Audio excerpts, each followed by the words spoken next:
Oh, okay. This is a video to tell about how I do my potty training for the puppies.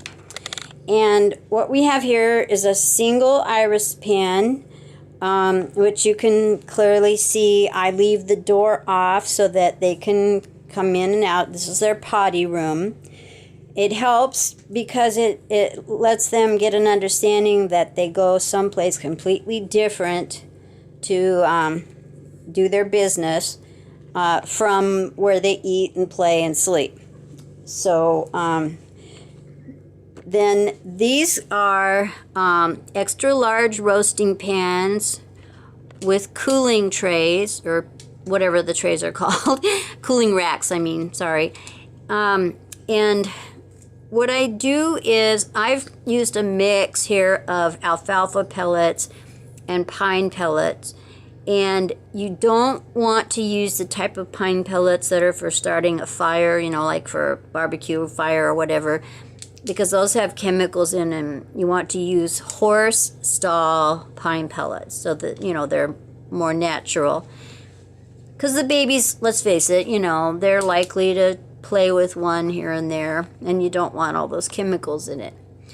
And you don't have to mix, you can use one or the other. I just mix it because my husband doesn't really care for the smell of alfalfa, and so that this is a nice balance for us. And the cooling the cooling tray racks are pretty essential for this, because they do a couple things. And one is that it makes it so that when the puppies walk around in there, that they're not going to be kicking off pellets everywhere and making a big mess. And plus, without it, it would make it hard for them to walk through it, because their feet would just sink right into it. And so, you know, it helps with that. And it also deters them a little bit from, you know, taking the pellets out and playing with them or whatever.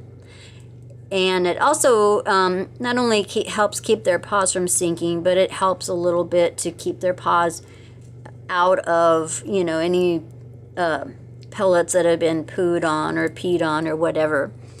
What happens when they pee on here is that the pellets then break into like sawdust or alfalfa dust, as the case may be, and it sinks to the bottom.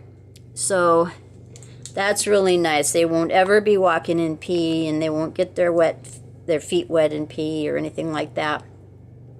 What I do a couple times a week, and you won't have to do it as often as I do, but is I go, you know, take out the cooling rack, and then you want to scrape the pellets that are on the top. You want to scrape them off to the side so that you can then scoop out all the sawdust or alfalfa dust. And then you're going to put your good pellets back, you know, spread them back around in the pan. And depending on how much there was, you're probably going to want to add some fresh pellets in there. What happened?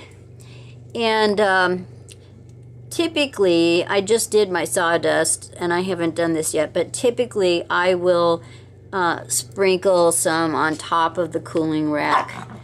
You know, you don't have to cover it completely, but I just do a little bit just to sort of fill in. And I'm not really sure why. I'm just a little bit obsessive about some things. So, you know, that's up to you. It's not a necessary thing.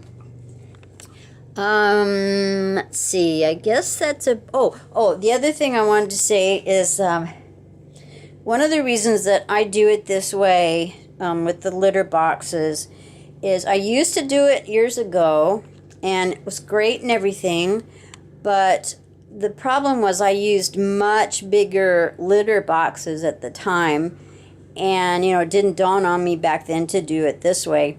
And when I had to move the box around, as you know, sometimes I would have to do, you know, move it upstairs or downstairs or whatever the case may be, it was just way too heavy for me. And that was really kind of a burden. So I decided to go to the washable potty pads, and those are great too. The only problem with potty training them on potty pads is that they then don't seem to know the difference between a throw rug and a potty pad, or a towel that's on the bathroom floor and a potty pad. You kind of see where I'm going with that.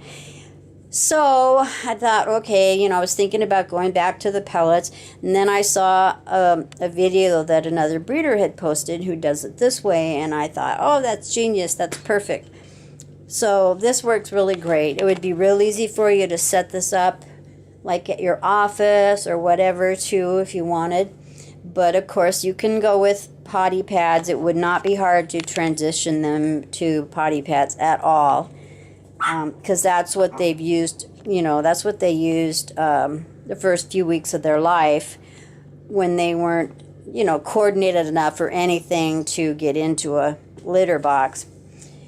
And what you could do then, if you wanted to do that, is you could, like, instead of, you can see that I have it sectioned off here so that they will strictly use the litter boxes and not go anywhere else. But if you wanted to get them used to potty pads, you could just not section this area off, so that they could use both the litter box and the potty pad, and then you could gradually, maybe remove the litter box tray and, go from there. I think that's about it, and if you have any questions, don't hesitate to ask. Thanks.